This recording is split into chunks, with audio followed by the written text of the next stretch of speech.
Hello everyone, Girnar coaching academy या चॅनलवर तुमच्या सर्वांचं स्वागत आहे। चालू घडामोडींची आजपासून एक नवीन सिरीज चालू करत आहे। तर आज या व्हिडिओमध्ये आपण 1, 2 व 3 एप्रिल 2025 चे म्हणजेच 2 ते 3 दिवसाचे डेली करंट अफेअर्सचे व्हिडिओज मी घेऊन येणार आहे। चला तर मग चालू करूयात या 3 दिवसांचे चालू घडामोडी। आणि यावरती सर्व स्पर्धा परीक्षेला कशा प्रकारे प्रश्न विचारले जातील ते सर्व आपण या व्हिडिओमध्ये कव्हर करूयात। प्रश्न क्रमांक 1, भारतीय बँक संघटनेच्या अध्यक्षपदी कोणाची निवड करण्यात आली आहे? तर CS शेट्टी यांची भारतीय बँक संघटनेच्या अध्यक्षपदी निवड करण्यात आली आहे। क्वेश्चन नंबर 2, केंद्रीय प्रदूषण आणि नियंत्रण मंडळ अहवालानुसार महाराष्ट्रात किती नद्या या गंभीररित्या प्रदूषित आहेत?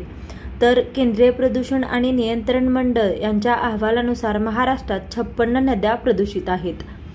नेक्स्ट क्वेश्चन बघूयात। प्रश्न क्रमांक 3, भारत आणि रशिया यांच्यात इंदिरा 2025 अभ्यासाचे आयोजन कोठे करण्यात आले आहे?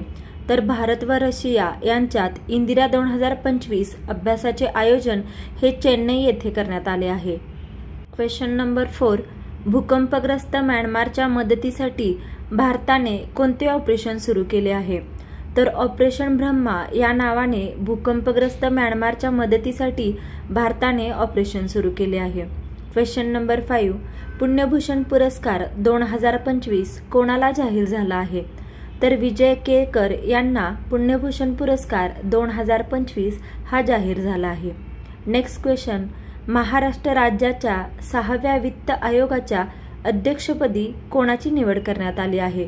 तर मुकेश खुल्लर यांची महाराष्ट्र राज्याच्या 6व्या वित्त आयोगाच्या अध्यक्षपदी निवड करण्यात आली आहे। पुढचा प्रश्न, सरस्वती सन्मान 2024 कोणाला जाहीर झाला आहे? तर साधू भद्रेश दास यांना सरस्वती सन्मान 2024 हा जाहीर झाला आहे। प्रश्न क्रमांक 8, नॅशनल वुमन्स हॉकी लीग 2024-25 चे विजेतेपद कोणी पटकावले आहे? तर नॅशनल वुमन्स हॉकी लीग 2024-25 चे विजेतेपद हे हरियाणाने पटकावले आहे। नेक्स्ट क्वेश्चन, IPL पदार्पणात 4 विकेट घेणारा कोण पहिला भारतीय खेळाडू ठरला आहे? तर अश्विन कुमार हा IPL पदार्पणात 4 विकेट घेणारा पहिला भारतीय खेळाडू हा ठरला आहे। Next question, rising star in AI पुरस्कार कोणाला प्रदान करण्यात आला आहे? तर डॉक्टर अमेय पांगारकर यांना रायझिंग स्टार इन AI हा पुरस्कार प्रदान करण्यात आला आहे। पंतप्रधान नरेंद्र मोदी 19 एप्रिल रोजी कोणत्या राज्यात उभारण्यात आलेल्या जगातील सर्वात उंच रेल्वे पुलाचे उद्घाटन करणार आहेत? तर पंतप्रधान नरेंद्र मोदी हे 19 एप्रिल रोजी जम्मू काश्मीर या राज्यात उभारण्यात आलेल्या जगातील सर्वात उंच रेल्वे पुलाचे उद्घाटन करणार आहेत।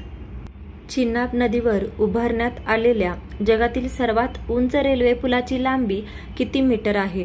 तर चिनाब या नदीवर जगातील सर्वात उंच रेल्वे पुलाची निर्मिती करण्यात आली आहे, उभा करण्यात आलेला आहे पूल, आणि या पुलाची उंची आहे 1315 मीटर। याच्यावरती क्वेश्चन येण्याची शक्यता खूप जास्त आहे, त्यामुळे हे लक्षात ठेवा। तर उंची सर्वात उंच पुलाची लांबी किती आहे? तर ती आहे 1315 मीटर। नेक्स्ट क्वेश्चन, 37वा कथ्थक महोत्सव 2025 कुठे आयोजित करण्यात आला होता? तर नवी दिल्ली येथे 37वा कथ्थक महोत्सव 2025 आयोजित करण्यात आला होता। आशिया कुस्ती चॅम्पियनशिप 2025 मध्ये कोणत्या देशाने एकूण 17 पदके जिंकून प्रथम स्थान पटकावले आहे? तर आशिया कुस्ती चॅम्पियनशिप 2025 मध्ये इराण या देशाने एकूण 17 पदके जिंकून प्रथम स्थान पटकावले आहे। पुढचा प्रश्न, आशिया कुस्ती चॅम्पियनशिप 2025 मध्ये भारत पदक मालिकेत कितव्या स्थानावर आहेत? तर आशिया कुस्ती चॅम्पियनशिप 2025 मध्ये भारत हे 8व्या स्थानावर आहे। बहुराष्ट्रीय वायुसेना अभ्यास INIOCHOS 25 चे आयोजन कोणत्या देशात करण्यात आले आहे? तर या बहुराष्ट्रीय वायुसेनाचा अभ्यास करण्याचे आयोजन हे ग्रीस या देशात करण्यात आले आहे। नेक्स्ट क्वेश्चन, आंतरराष्ट्रीय योग दिन 2025 ची थीम काय आहे? तर yoga for one earth one health ही आंतरराष्ट्रीय योग दिन 2025ची थीम आहे। यावरती देखील हमखास बऱ्याच परीक्षांमध्ये प्रश्न विचारला जाईल, कारण अशा प्रकारचे प्रश्न नेहमी वारंवार विचारले जातात। आयुष्यमान भारत मिशन महाराष्ट्र समितीचे अध्यक्षपदी कोणाची निवड करण्यात आली आहे? तर डॉक्टर ओमप्रकाश शेट्टे यांची आयुष्यमान भारत मिशन महाराष्ट्र समितीचे अध्यक्ष म्हणून यांची नियुक्ती करण्यात आली आहे।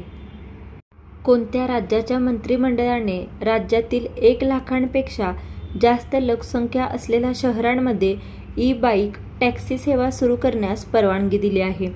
तर आपल्या महाराष्ट्र राज्याच्या या मंत्रिमंडळाने राज्यातील 1 लाखांपेक्षा जास्त लोकसंख्या असलेल्या शहरांमध्ये ई-बाईक टॅक्सी सेवा सुरू करण्यास परवानगी दिलेली आहे। पुढचा प्रश्न बघूया।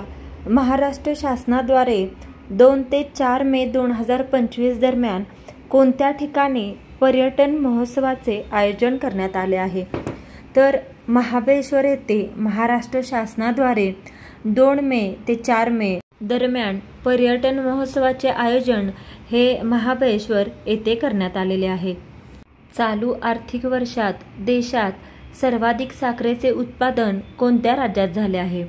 तर या चालू आर्थिक वर्षात सर्वाधिक साखरेचे उत्पादन हे उत्तर प्रदेश या राज्यामध्ये झाले आहे। कोणत्या राज्यात भारतातील पहिले गोठलेले प्राणी संग्रहालय स्थापन करण्यात आले आहे? तर पश्चिम बंगाल या राज्यात भारतातील पहिले गोठलेले प्राणी संग्रहालय स्थापन करण्यात आले। नेक्स्ट क्वेश्चन बघूयात। सरहुल उत्सव हा कोणत्या राज्यात साजरा केला जातो? तर सरहुल हा झारखंड राज्याचा उत्सव आहे, त्यामुळे झारखंड या राज्यामध्ये हा सरहुल नावाचा उत्सव हा साजरा केला जातो।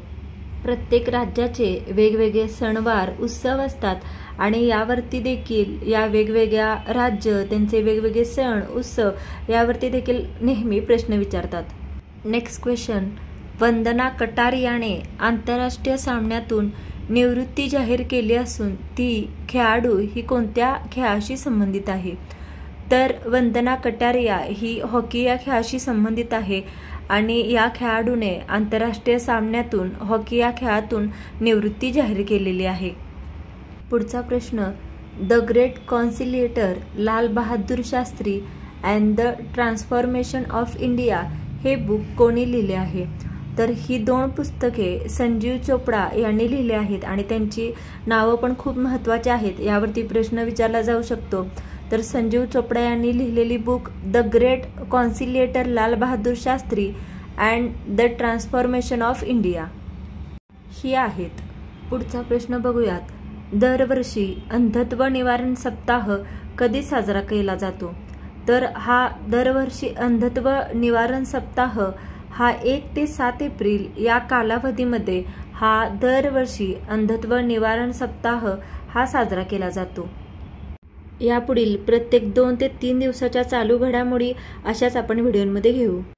Thank you for watching. प्लीज व्हिडिओला लाईक करा, शेअर करा, कमेंट करा आणि चॅनलला सबस्क्राईब करायला विसरू नका। आणि अशा प्रकारचे कोणत्या टॉपिकवरचे व्हिडिओ तुम्हाला पाहायला आवडतील ते कमेंट करून नक्की सांगा।